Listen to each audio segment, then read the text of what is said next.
The night Noah Reynolds delivered Thai food to Oakwood Estate wasn't just the night he met Sophia Winters, it was the night he discovered his late wife's heart was beating inside the CEO's chest. Standing in the doorway of the sprawling mansion, rain-soaked and exhausted from his third delivery job, he froze when he saw the small, crescent-shaped scar peeking above her silk robe, the exact surgical mark from his wife's donor heart.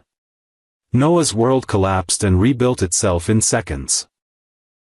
If Sophia discovered he was stalking her because of his wife's heart, he could lose custody of his 6-year-old daughter, Lily, the only piece of his wife he had left. But the burning question consumed him: how had the heart of his kindergarten teacher wife ended up in one of the most powerful tech executives in the country? The transplant records were supposed to be confidential, this meeting impossible. Yet here they stood, connected by the most intimate organ possible, as thunder crashed outside like the drumming in his chest. "You're soaked," Sophia said, her eyes narrowing with concern rather than suspicion.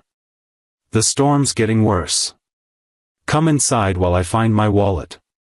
Her voice carried the authority of someone used to being obeyed, leaving no room for refusal. The mansion's foyer alone was bigger than Noah's entire apartment, marble floors gleaming under crystal chandeliers that cost more than he made in a year. Sophia Winters, 38, stood barefoot, her skin glowing even without makeup, dark hair falling in a straight curtain to her shoulders. Despite the late hour, she carried herself with the same commanding presence that had made her famous on magazine covers. Noah, 34, couldn't have looked more different in his soggy delivery uniform, rainwater dripping from his curly brown hair onto his already damp shoulders. "I can't stay," Noah mumbled, though his body betrayed him by shivering violently. "My daughter is with your mother tonight. You mentioned that when you called to confirm the delivery address." Sophia's perfect memory for details was legendary in business circles. "The roads are flooding. You're staying the night, at least until it's safe to drive." How could he explain that nothing about this situation felt safe? That every beat of her heart, his wife's heart, pulled him closer like gravity? That he'd only taken this delivery job after seeing Sophia's interview where she mentioned her heart transplant 3 years ago, exactly when his wife died? Sophia led him to a guest bathroom larger than his bedroom, providing fluffy towels and designer clothes that somehow fit perfectly. "These belong to my brother," she explained, though something in her eyes suggested she wasn't telling the whole truth. When he emerged, she was waiting with 2 steaming mugs in the kitchen, the Thai food spread out on the marble island between them. "You haven't eaten," she observed. "Join me." "I can't afford to lose this job," Noah admitted, taking a hesitant seat. "We're not supposed to enter customers' homes." Sophia's laugh was unexpected, musical. "I own the delivery company, Mr. Reynolds. Among other things." The revelation hit him like a physical blow. Had she known who he was all along? Had she orchestrated this entire meeting? The food turned to ash in his mouth as he wondered if he'd walked into some elaborate trap. "Why did you order food at 2 a.m., he asked, trying to sound casual. Sophia's expression darkened. "I don't sleep well. Not since the transplant. I have these dreams." She pressed her hand to her chest, exactly where the scar would be. "Sometimes I dream I'm teaching small children their ABCs. Isn't that strange? I've never taught a day in my life." Noah dropped his fork with a clatter. His wife's memories, living on in this stranger. The room spun around him as he gripped the counter for support. "Are you all right?" Sophia moved closer, her hand on his arm sending electricity through his skin. "You look like you've seen a ghost." "Something like that," he whispered. As the night deepened, so did their conversation. Sophia spoke of her loneliness at the top, how her heart condition had nearly killed her before the transplant saved her life. Noah shared stories of raising Lily alone, working 3 jobs to keep their small apartment, the struggle to keep his wife's memory alive for their daughter. "Lily draws hearts on everything," he said, showing Sophia a picture on his phone of his daughter's artwork. She says it's to remember her mommy's special heart that went to heaven. Sophia's eyes filled with tears as she touched the screen. May I? She asked, taking the phone and studying the child's face. She has your eyes. Her mother's smile, Noah corrected, the familiar ache returning. Sophia's hand moved unconsciously to her chest again. I wish I could thank my donor. The doctors said it was a young woman. That's all they would tell me. The moment hung between them, the truth on the tip of Noah's tongue. But revealing it now could shatter whatever was building between them, this impossible connection that felt both miraculous and terrifying. Sometimes, Sophia whispered, leaning closer, I feel like my heart recognizes things my mind doesn't understand. People I've never met. Places I've never been. Her eyes locked with his. You feel familiar to me, Noah Reynolds. Why is that? Before he could answer, a crash of thunder plunged the mansion into darkness. Sophia gasped, her hand finding his in the dark. Power's out, she said, but made no move to let go. In the darkness, with rain lashing against the windows, Noah made a decision that would change both their lives forever. I need to tell you something about your heart, he began, his voice barely audible above the storm. About who it belonged to before you. Sophia's sharp intake of breath was the only sound as lightning illuminated her face. Shocked, vulnerable, and somehow already knowing what he was about to say. Her name was Rebecca, Noah said, his voice cracking. She was my wife. She died 3 years ago in a car accident on her way home from the school where she taught kindergarten. The silence that followed was deafening. Sophia's hand trembled as it rose to her throat, her breathing shallow and quick. That's impossible, she finally whispered. The donor information is confidential. How could you possibly know? Noah pulled out his phone, hands shaking as he navigated to a photo album he rarely opened. The light from the screen cast a blue glow between them as he showed her a picture of Rebecca, smiling in a hospital gown after a routine biopsy. The same crescent scar visible at her collarbone. She had a congenital heart condition, Noah explained. She'd had surgeries since she was a child. The scar is distinctive. When I saw yours tonight, I knew. Sophia stared at the photo, her fingers hovering over the screen as if afraid to touch it.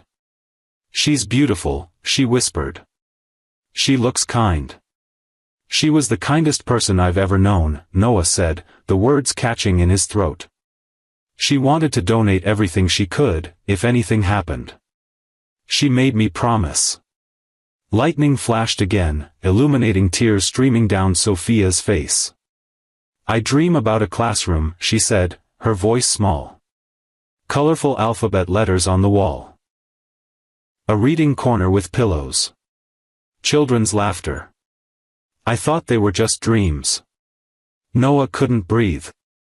Rebecca's classroom had a reading corner with star-shaped pillows. She hand-stitched them herself. Yellow stars, Sophia whispered. With silver thread. The power flickered back on, harsh light flooding the kitchen. They blinked at each other, the intimacy of darkness replaced by the stark reality of what they'd just shared. I should go, Noah said, standing abruptly. This was a mistake. I'm sorry. Sophia reached for his wrist, her grip surprisingly strong. Please don't. I have so many questions. And the storm. As if on cue, a crash sounded outside, followed by the wail of car alarms. They moved to the window to see a massive oak tree had fallen across the driveway, crushing the delivery car Noah had parked there. You couldn't leave now even if you wanted to, Sophia said quietly. Morning found them still talking, huddled under blankets in Sophia's living room as the storm raged on. She'd cried when he showed her pictures of his wife, her donor, and the life she'd lived. Sophia recognized places from her dreams, faces that had seemed familiar without reason. I've been having your wife's memories, she whispered, awestruck. The doctor said it was impossible, but I've been dreaming her life. And I've been chasing her ghost, Noah admitted. Taking this job just to find you, to see if somehow part of her lived on. Sophia took his hand, placing it over her heart, Rebecca's heart. She does. But I'm not her, Noah. I can never be her. I know, he said, and for the first time since his wife's death, the words felt true. You're you. And that's someone I'd like to know, if you'll let me. As dawn broke, Noah called his mother to check on Lily and explain his absence. Sophia busied herself in the kitchen, giving him privacy, but he could feel her watching him, studying his mannerisms, the way he spoke to his daughter over the phone. Daddy, did you have a sleepover? Lily asked, her voice tiny through the speaker. Noah caught Sophia's eye across the room. Something like that, sweetheart. The storm was too bad to drive home. Grandma says trees are down everywhere. My school is closed today. After he hung up, Sophia approached with fresh coffee. Your daughter sounds adorable. She is, Noah said, accepting the mug gratefully. She's the reason I get up every morning. Sophia hesitated, then asked, would you tell me more about Rebecca? Not just as your wife, but as the person whose heart I have? Noah spent the next hour sharing stories, how Rebecca collected vintage children's books, how she hummed when she cooked, her irrational fear of butterflies, her passion for teaching children with learning disabilities. She sounds nothing like me, Sophia said when he finished, a strange mix of relief and disappointment in her voice.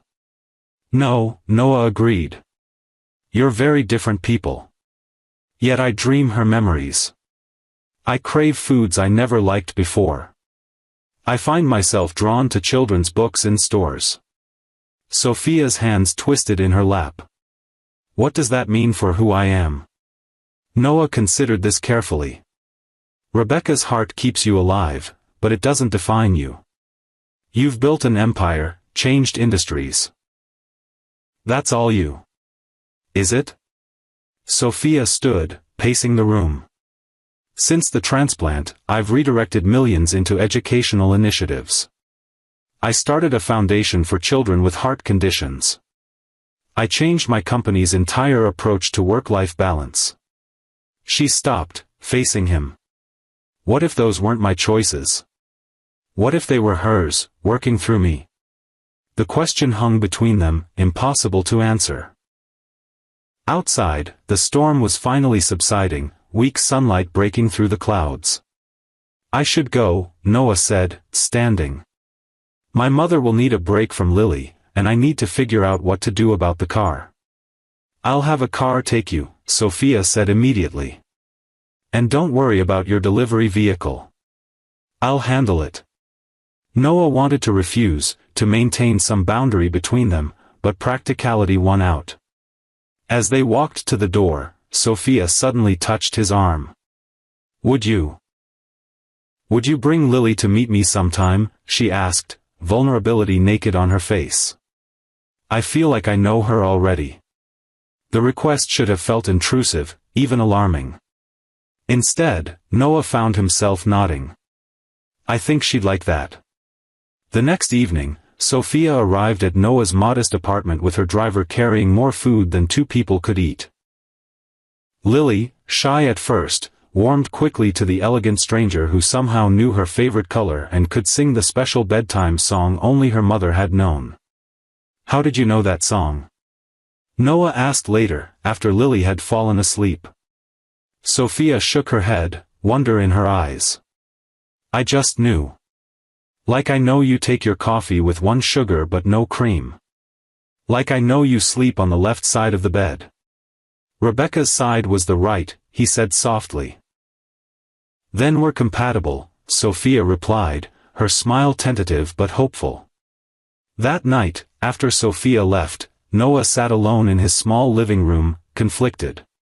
Was he betraying Rebecca's memory by feeling drawn to the woman who carried her heart? Or was this connection something beyond rational explanation, something Rebecca herself might have wanted? Meanwhile, across town, Sophia cancelled her morning meetings and called her therapist for an emergency session. "I think I'm losing my mind," she confessed. "I'm having someone else's memories, feeling someone else's feelings. I'm drawn to a man I barely know because I'm carrying his dead wife's heart." Dr. Patel listened calmly. Cellular memory is controversial but not unheard of in transplant cases. "But Sophia, you need to consider whether this connection is healthy for either of you. What if it's not just her heart?" Sophia whispered. "What if somehow, she's still in there? What if I'm just a vessel?" The question haunted her as she returned to work, trying to focus on quarterly projections while her mind kept drifting to Noah's small apartment, to Lily's drawings, to the feeling of rightness she'd experienced sitting at their worn kitchen table. A week passed with no contact. Noah threw himself into his remaining jobs, picking up extra shifts to cover the loss of the delivery work. Lily asked repeatedly about the pretty lady who knew Mommy's song, but Noah deflected, unsure how to explain the impossible situation to a 6-year-old. Then, on a rainy Tuesday afternoon, Noah looked up from helping a student at the community college where he tutored part-time to find Sophia standing in the doorway, looking uncharacteristically uncertain in a simple sweater and jeans. "I'm sorry to interrupt," she said when his student left. "Your mother gave me your schedule. I hope that's okay." Noah should have been angry at the invasion of privacy, but instead felt only relief at seeing her again. "It's fine. Is everything all right?" Sophia took a deep breath. "No. I can't stop thinking about you. About Lily. About Rebecca. I've been to 3 different cardiologists trying to understand what's happening to me." She pulled a folder from her bag. "They all say the same thing. There's no scientific evidence for cellular memory. That what I'm experiencing is impossible." Noah's heart sank. "So you think I made it all up? That I've been stalking you?" "No." Sophia stepped closer. "I think science doesn't have all the answers. I think something extraordinary is happening, and I'm tired of fighting it." She held out the folder. "I want you to have this." Inside was a legal document. Sophia had established a trust fund for Lily's education, no strings attached. "I can't accept this," Noah said immediately, trying to return the folder. "It's not from me," Sophia said quietly. "It's from Rebecca. The money that saved my life should help secure her daughter's future. Don't you think she would want that?" Noah couldn't argue with that logic, though accepting such a gift felt like crossing a line he couldn't uncross. "What do you want from us, Sophia?" "I don't know," she admitted. "I just know I can't walk away." That night, after much discussion, Noah invited Sophia to dinner at their apartment. Lily was ecstatic, showing Sophia her room, her toys, her mother's photographs. When she fell asleep between them on the couch during a movie, Noah carried her to bed while Sophia watched with tears in her eyes. "She feels like mine," Sophia whispered when he returned. "How is that possible when I've only met her twice?" "Because part of you remembers carrying her," Noah said, the realization dawning as he spoke. "Rebecca was pregnant with Lily when she had her last heart surgery. The doctors were worried about the strain on her heart." Sophia's hand flew to her chest. "So this heart beat inside Rebecca while she carried Lily?" "Yes," Noah said. "That heart loved Lily before she was even born." 3 months later, Sophia stood in Noah's classroom at the community college where he now taught full-time. A position funded by her foundation's education initiative. She watched him inspire students who, like him, were building new lives from broken pieces. "You've changed," she observed as they walked hand in hand across campus later. "You stand taller." "You've changed too," he replied. "You smile more." Sophia nodded toward the playground where Lily was waiting after her day at the school where her mother had once taught, where Sophia now volunteered weekly. "We're all changing. Growing together." Their relationship progressed cautiously, both aware of the unusual circumstances that had brought them together. Noah struggled with guilt when he found himself falling in love with Sophia, not because she carried Rebecca's heart, but because of who she was, determined, brilliant, vulnerable in ways few people ever got to see. Sophia, meanwhile, battled her own demons. "Sometimes I don't know where Rebecca ends and I begin," she confessed one night as they sat on her terrace, watching stars emerge. "I'll have this impulse to bake snickerdoodles, which I've never made in my life, and then Noah tells me they were Rebecca's specialty. Or I'll find myself humming songs I've never heard. Does it frighten you?" Noah asked, his fingers intertwined with hers. "Less than it used to," she admitted. "Now it feels more like having a roommate. One who occasionally borrows my body to express herself." She smiled wryly. A very considerate roommate. 6 months into their relationship, the first major challenge arrived in the form of Rebecca's parents. They had maintained a distant but cordial relationship with Noah after their daughter's death, occasionally visiting Lily. When they arrived for her 7th birthday and found Sophia helping with decorations, the atmosphere turned glacial. "So this is why you've been too busy to bring Lily to visit," Rebecca's mother said coldly, eyeing Sophia with undisguised suspicion. "You've replaced our daughter already." "Mom, that's not fair," Noah began, but Sophia touched his arm. "Mrs. Daniels," she said quietly, "I understand how this must look. But I promise you, no one could ever replace Rebecca." "You don't even know my daughter," the older woman snapped. Sophia took a deep breath. She was afraid of butterflies because one got caught in her hair when she was 4.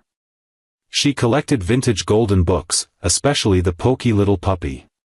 She made you drive 5 hours to find a specific strawberry cake for her 16th birthday because she'd read about it in a magazine. Rebecca's mother paled. "How could you possibly know that?" "Because I have her heart," Sophia said simply. "And sometimes, it remembers." That evening, after an emotional conversation that left everyone drained, Rebecca's parents asked to speak with Sophia alone.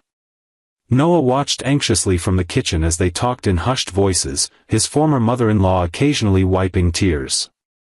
"What happened?" he asked when they finally left and Lily was in bed. "They asked if they could be part of our lives," Sophia said, still looking stunned. "They said they felt like they'd gotten a piece of their daughter back." Noah pulled her close. "Are you okay with that? They can be intense." "I think I need it," Sophia admitted. "They knew her in ways you didn't, as a daughter, as a child. They have stories that might explain some of the things I feel and remember." As their first year together approached, challenges continued to emerge. Sophia's board of directors questioned her increasingly soft business approach and her frequent absences. Tabloids caught wind of their relationship, running sensationalist headlines: "Tech Queen's Boy Toy," "Delivery Driver Moves Up in the World," and "Cradle Robber, Winter's CEO Plays Mommy to Employee's Child." Noah struggled with the scrutiny and the implied power imbalance. "Maybe we should cool things off," he suggested after a particularly vicious article suggested he was using Lily to manipulate Sophia's emotions. "Just until the media loses interest. Is that what you want?" Sophia asked, her voice carefully neutral. "No," he admitted. "But I hate what this is doing to you. To your reputation." Sophia laughed bitterly. "My reputation? Noah, I built my company by being ruthless.